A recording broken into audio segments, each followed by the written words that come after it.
The problem with the wrestling business, Part 1. Raven.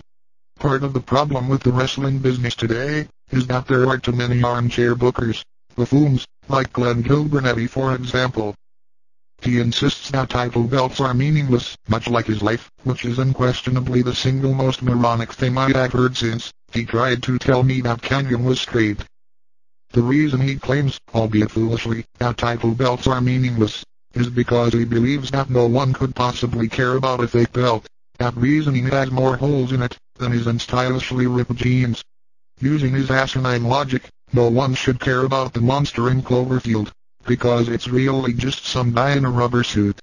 No matter what fictional entertainment field you're engrossed in, be it movies, TV, wrestling, or the opera, you, as an audience member, agree to suspend disbelief. Not unlike Glenn, got suspended in school for being a sissy Mary. Whether it's the world of magic for Harry Potter, or the world of the TV show X-Files, or any other show, book, or what have you, each has its own unique world with its own unique rules. Things that did happen in Harry Potter, like flying on a broom, would look totally foolish and ruin any credibility on a show like Journeyman, yet looks perfectly believable in its own setting. Peter Parker being bitten by a radioactive spider, and climbing the walls of Hogwarts would make Harry Potter readers cry foul.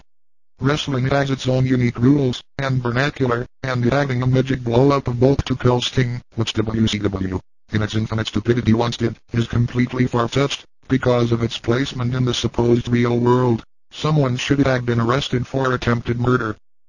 Unfortunately, wrestling is sometimes booked in a vacuum where situations like that, and Paul White the Giant falling off of Cobo Arena, only to miraculously be unscathed, are thought to be clever, when in actuality all they do in a best-case scenario is insult loyal viewers, and in a worst-case scenario turn people off the product for good.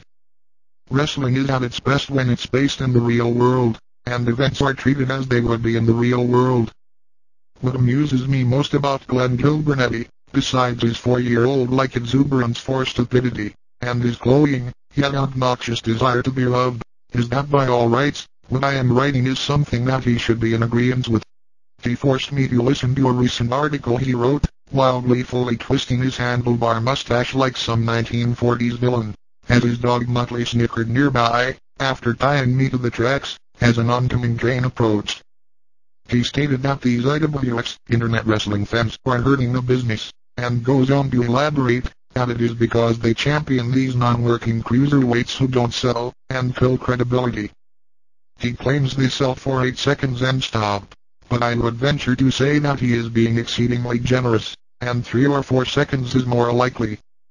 He also misses the boat by not mentioning that this supposed selling that they are doing is not actually selling. When they do stop running around, they go from registering to dying. There is a whole entire range of emotion and body language on the selling scale that could be encapsulated, let's say, for baby faces as simply as 1. No selling. 2. Registering. 3. Selling a little. 4. Selling some more. 5. Selling a lot. 6. Selling to the point of hopelessness for the fan that you will ever recover. 7. No hope of recovery. 8. Signs of life. 9. More signs of life. 10. The possibility that with enough fan encouragement, you can possibly turn this thing around. 11. Fire. 12. More fire. 13. Fighting back. 14. Comeback. 15. The post-comeback, pre-finish full-body fire to signify to the people that you are back in control, and the heel is gonna pay. Also, let us not forget that one's body should still show how wrecked with pain it is from step 8 to step 15, and on through the rest of the match. Understand this. Just because you are fired up and back in control, does not mean you should be hurting any less. It only means that you have found a way to fight through the pain with the help of the fans' support. That is why people love wrestling, because they feel like they are a part of the show.